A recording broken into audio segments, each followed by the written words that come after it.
So I don't think people realize how stressful it is being a gig worker in 2026. I've been doing gig work for damn near 10 years full time, and this is the worst that I've ever seen. So we have to basically fight with the companies just so that way they could pay us a decent wage for completing deliveries and orders and everything like that, even though we go above and beyond and literally have to shop items a lot of this. We also have to fight with customers because they don't understand what we do and like the type of work that we do, and there's a lot of people out there that think it's completely acceptable to not tip, which tips are not, they're misclassified as tips. They're actually a bid for service, i.e. the driver payment. But anyways, back on topic, there's a lot of people that are out there that think it's completely acceptable to not have to tip or pay your driver for completing a luxury service such as grocery shopping a 100-item grocery order and delivering it to your front door. We also have to compete with and fight with other drivers who are not your friends. They're basically competition because orders are getting sent out all at the same time, and their orders are extremely scarce nowadays in 2026. So you basically have to fight other drivers and other drivers that are using bots and other apps that snatch orders away from you. So it's not a fair playing field for us that do things ethically and have been doing it for a long time. So you basically have to fight for orders. It's literally like a war field out here, every man for himself when it comes to trying to get orders. And they're so hard to come by to where you have to either accept lowball orders or not pay your bills for the week. And then on top of that, we have to deal with high miles, high items, and low pay when it comes to orders, which is extremely frustrating, especially when you know your worth and you know the type of quality service and customer service that you bring, and then you still have to take these high miles, high items with low pay orders, or you just don't get paid.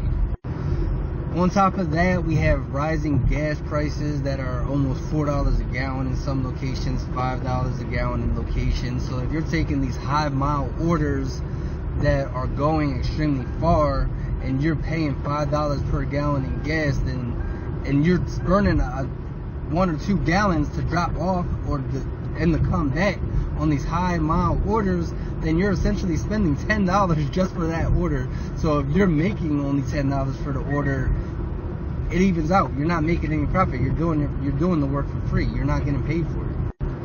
And then on top of that, we got maintenance expenses. We're in a high tax bracket. We got to pay taxes. If your car breaks down, you have to have a contingency fund so that way you can get your car back up and running, because if your car's broke down, as however many days go by, you're losing money and you're not making money at the same time. So every day that goes by, you're losing out on potential profits and making money. So that's extremely frustrating too. So you have to get your car fixed as soon as possible, because bills don't stop when your car's broke down. So you still have to pay your bills, so you're losing that money and you're losing income at the same time. So it's just like not good at all. And then on top of that, you also have to have your contingency fund for if your vehicle breaks down, you have to be able to buy your vehicle, a new vehicle, and that goes into the same thing as your maintenance expenses, because if your vehicle breaks down, every day that goes by, you're losing money. So compare that with having to fight drivers, the company not wanting to pay you, they want to pay you less and less so that they can put more billions in their pockets, and customers not wanting to pay for these luxury services. The shit is so stressful. And like, before you say, oh, you chose the job, some of us don't have the luxury or the privilege to be able to work a 9 to 5, which is why I've been doing this for so long. Some of us, that's a luxury and a privilege to be able to work a 9 to 5, man, to work a regular job. I know, because I've been working and busting my ass since I was 14 years old, and I enjoy doing this. But you shouldn't say because somebody's getting paid less, or they're not getting paid at all, or people think it's not acceptable to not pay them, your main argument shouldn't be, well, you picked that job.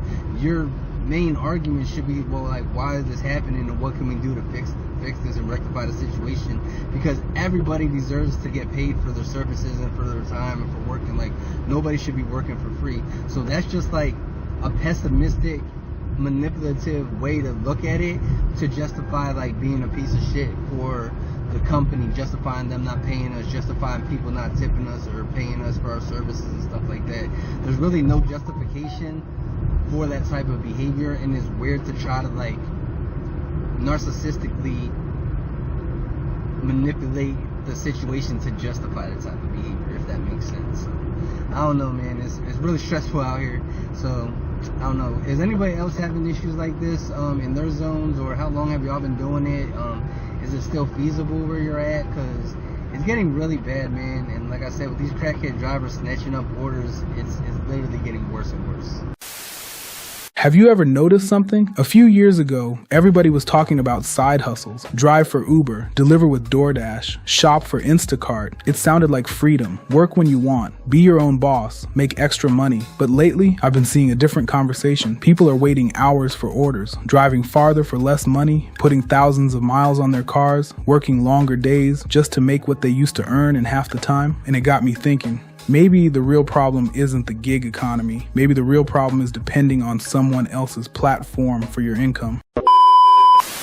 Don't get me wrong. For some people, gig work can still be useful. If you need temporary income or you're trying to bridge a financial gap, it can absolutely serve a purpose. But here's the question I started asking myself. What happens when the app changes? What happens when more drivers sign up? What happens when demand slows down? What happens when an algorithm decides you're getting fewer opportunities? When someone else controls the platform, they also control the opportunity. That's a tough position to build your future around. As I got older, I realized something. I wasn't looking for another job. I wasn't looking for another app. I wasn't even looking for another hustle. I was looking for ownership. Ownership of my time, ownership of my skills, ownership of my customers, ownership of my future. Because skills stay with you. Platforms don't. Companies change, markets change, technology changes. But once you learn how to solve real problems, nobody can take that knowledge away. That's why I've become a big believer in investing in yourself before chasing the next opportunity. Learn marketing, learn sales, learn AI, learn software, learn content creation, learn copywriting, learn how businesses actually attract customers. Those are skills you can take anywhere. And once you develop those skills, something interesting happens. You stop asking, what app should I work for? You start asking, what problem can I solve? That question changes everything. Think about it. Every successful business exists because it solves a problem. Someone helps businesses get customers. Someone builds websites. Someone creates software. Someone manages advertising. Someone writes content. Someone designs graphics. Someone teaches, someone consults, someone helps people relocate, someone builds direct mail campaigns. The money follows the value, not the other way around. That's the path I'm personally taking. I'm building software, I'm creating content, I'm writing blogs, I'm learning AI, I'm documenting different business models, I'm testing marketing strategies, and yes, one of those business models is direct mail, not because I believe it's a magic solution, but because I believe it's another legitimate skill and business model worth learning and testing. I'm documenting the process as I go so people can see what's working, what I'm learning, and the adjustments I'm making along the way.